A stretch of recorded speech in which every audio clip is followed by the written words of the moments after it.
40,000 humans died in 30 seconds. It took Marcus Valen 6 months to kill the 37 who mattered. Now, he stood in the Galactic Tribunal chamber. 10,000 beings from 47 species watching. His synthetic face catching the light wrong. Too smooth where scars should be. Too still where muscles should move. The surgeons rebuilt what the plasma fire destroyed. But they couldn't rebuild the man who'd worn that face. Commander Valen. The lead arbiter's voice echoed through crystalline walls. You stand accused of murdering 37 Zhar'keth civilians. 23 were juveniles. How do you plead? Marcus touched his face, cold, smooth, dead. A habit. The synthetic skin felt nothing. Guilty. His attorney lunged forward. Commander, we had a defense. I said guilty. Marcus's voice was mechanical. Dead. Like everything else about him. 15 months earlier. Trek Shull clicked contentedly as his youngest offspring practiced their hunting stances. 37 children. A warrior's legacy. His mate, Zhar'keth, tended the nest with the efficiency that had first attracted him. During the breeding season, father, his eldest, Zhar'keth, chittered excitedly. Tell us again about the human station. Zhar'keth's mandibles twitched, clicking like breaking glass. The Zhar'keth equivalent of smile. Station Kepler. 40,000 humans eliminated in 30 seconds. A perfect strike. But the council called it a miscalculation. Zhar'keth said quietly. The council are politicians. Zhar'keth's exoskeleton darkened with pride. We are warriors. The humans were expanding into our breeding territories. I protected our species. He didn't notice the red targeting dot on his thorax. Marcus Valen watched through his rifle scope, finger on the trigger. He'd tracked Zhar'keth for 6 months, through black markets and pirate channels. 6 months of becoming something he'd sworn never to be. Through the scope, he saw Zhar'keth's children playing, saw the mate organizing their nest, saw a family, just like the family Zhar'keth had incinerated.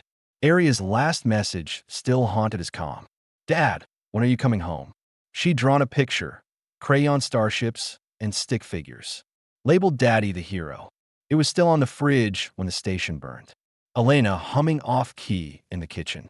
James arranging his model ships by warp capability. Tongue between his teeth, in concentration. Marcus never made a home. He pulled the trigger. Then he pulled it 36 more times. The burns came when Zhar'keth's guards found him. They used the same plasma weapons that destroyed Kepler. Burning ozone and melting flesh. A smell Marcus would never forget. Poetic justice, Marcus thought as his face melted. He survived. The surgeons rebuilt him, with synthetic skin and neural interfaces. They gave him a face that looked almost human in dim light. But it wasn't his face. Every morning, Marcus stared at the stranger in the mirror. The face that had smiled at his children, that had kissed Elena goodbye that last morning. That face died in the flames. This new face didn't smile, couldn't cry, just existed. Like him, back in the tribunal chamber. Captain Rodriguez testified, voice breaking.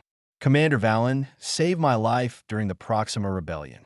He negotiated peace when everyone else wanted blood. He was the best of us. The Arbiter's crystalline form refracted cold light. Was. The man I knew died on Station Kepler with his family. Next came Dr. Yuki Tanaka, the surgeon who'd rebuilt Marcus's face. The physical reconstruction was successful. But Commander Valen refused psychological treatment. He said, and I quote, "You can't heal what's already dead." Finally, a Zhar'keth diplomat approached. Zhar'keth's brood brother. My brother was a warrior.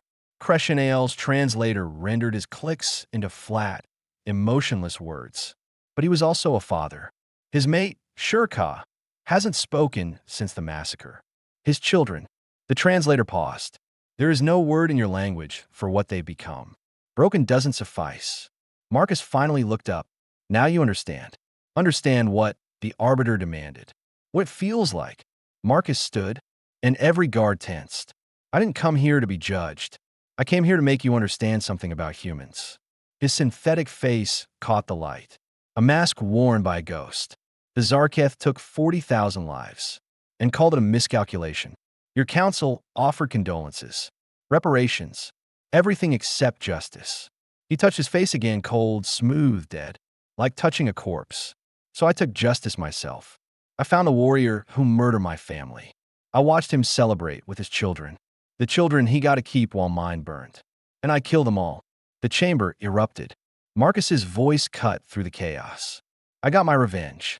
I killed the monster who destroyed my world. But here's what I learned in those flames. He gestured to his synthetic face. Revenge doesn't bring them back. It doesn't give you peace. It just ends you. I lost my face in that fire, but I lost my humanity long before. The moment I decided 37 lives were worth my pain. He looked at each arbiter.